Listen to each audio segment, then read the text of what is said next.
Kamukha mo si Paraluman nung tayo ay bata pa, at ang galing-galing mo. Hep hep! Sa kantang Huling El Bimbo ng Eraserheads, ano nga ba ang tamang tunog ng El Bimbo? Dito sa episode na to, hihimayin natin ang mga vintage na elemento ng music video ng Huling El Bimbo, pati na ang nararapat na tunog ng sayaw mismo. Ako si Angelo Bernardo. Welcome sa Dekada Collectible Show. I-feature namin dito ang mga coins, collectibles, vinyl records, toys, books, antiques na dumadaan sa amin. At mag-interview din kami ng mga collectors and dealers.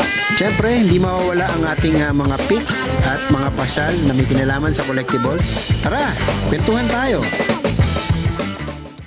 Nakakita tayo ng murang plaka sa Facebook Marketplace. Hindi ko ito pwedeng pakawalan. Since malapit lang din si seller, pinuntahan ko na lang para pick upin itong plakang may connection sa isang kanta ng Eraserheads. Ano nga ba ang special sa plakang ito? So, Blockbuster. Hindi pa nabibenta ng... Saro to, baka gusto mo. Yan nga eh. Sige, tingnan natin kung ano. So yun, na-inspect ko na. Okay naman. Tingnan natin kung Working siya, hindi lang nag-display. bakal pa ba to o plastic na? Bakal sir. Okay. Sa luma yan, mga 70s? 70s. So, 70s. Tingin ko sir, mid, kasi may, Rizal pa eh. Pasig Rizal pa siya eh. Sige, So, tingnan natin. pre-1976. Yun. Hindi ko na alam kung gumagana itong timer sir. Pero may tumutunog siya eh. 1970. So, ayaw lang nung ano. Ito lang. Hindi lang siya naging special. Okay. Maganda ka steady lang siya. Pero working siya. Working. Okay. Kano yan? 1K yan sir. Nakapost ko naman eh. 1K mo binibenta.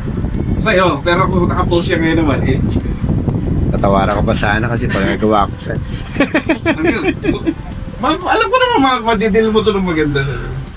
Sige. Ito lang muna at saka yung plaka. Okay. Tawaran ko konti. Magkano? 700. Papaayos ko pa eh. Binil na eh. O sige. Sige. 8. Thank you, sir. No problem. Alam mo ba, sir, yung kanta ng Eraserheads na Huling El Bimbo? Oh, naman. Sino ba hindi nakakaalam nun? Napanood mo na yung MTV niya? Oh, yung may babae nga na... Tingnan mo mamaya sa YouTube. Sige, Pansinin mo kung anong plaka yun. nandun sa background. Oo, ito na sa background. Tsaka, nandito may kanta. So, yun yung pinaka. Yeah, sir eh. Oo. Actually, meron na ako nito.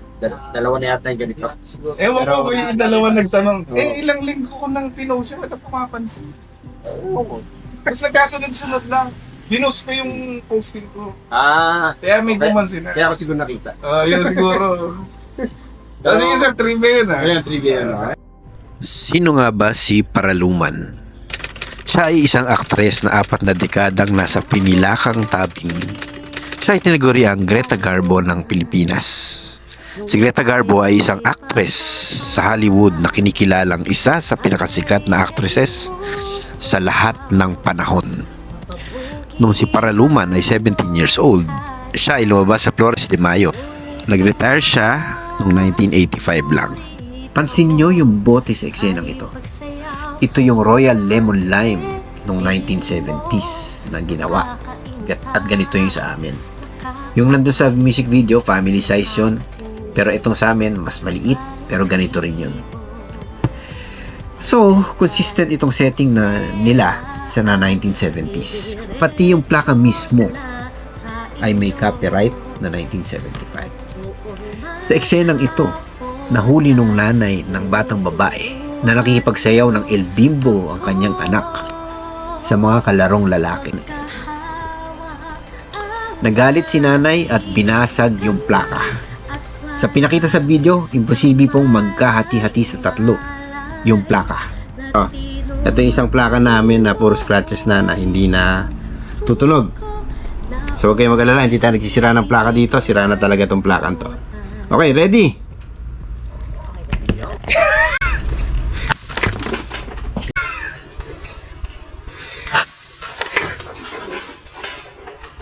Yan. So kung makikita nyo, hindi siya nahati sa 3. Nahati siya sa maraming piraso, tsaka delikado pa kasi kung hindi ako nakasalamin ito, baka tinamaan ako ng sa mata.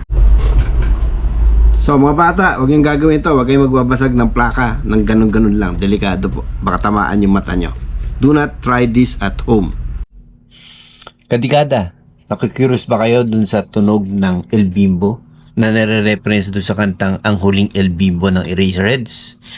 Tara, patugtugin natin.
So nga pala, yan. So dito na nagtatapos ang ating huling episode ng Dekada Collectible Show for this season. So meron tayong next season. Abangan nyo po ang ating season 2. Mas malaki, mas marami at mas interesting ang ating mga magiging topics for next season. Abangan nyo po yan, Kadikada. Tuloy po kayo ba? Ang dami yun na. Sa dami ko talaga. Makati Rizal. Hindi ko na nabasa lahat. Alam ba kung bakit Makati yung nasa Rizal ang Makati dati? Hindi po.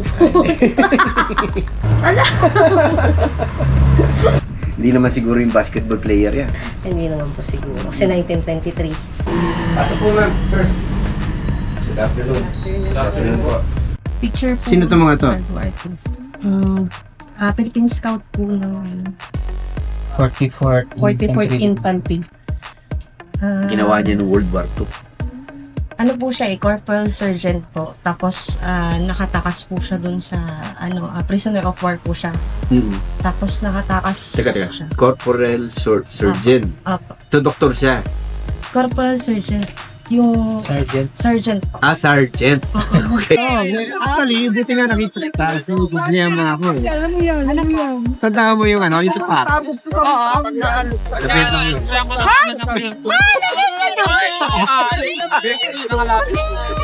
So, kailangan ko ulit ng memorabilia na galing sa'yo. kailangan ko mag-replenish na stock. Para okay din yung pack mo. Maganda din yung cup ko. Ala. Supreme cosplayer of the Philippines. So that's why I learned from my fans din. Kasi pwede ko pala i-hashtag to, no? So, Possible na meteorite. Sige. Wala akong idea dito. Pero, yun nga, ang lakas ng magnet niya. Hindi katulad ng mga ibang, ibang rocks natin. So, baka ito na yung hinahanap nating, alien. Yung late father ko is dating nag-serve as close in security aide ni President Gustavo Macapagal. Pasok po, sir. Pasok. Good afternoon. So, dala mo dito ay mga sunog na coins. Sir, yung bahay ng nabili ng amo ko. Wow. Amo si Paraluman, nung tayo ay bata pa.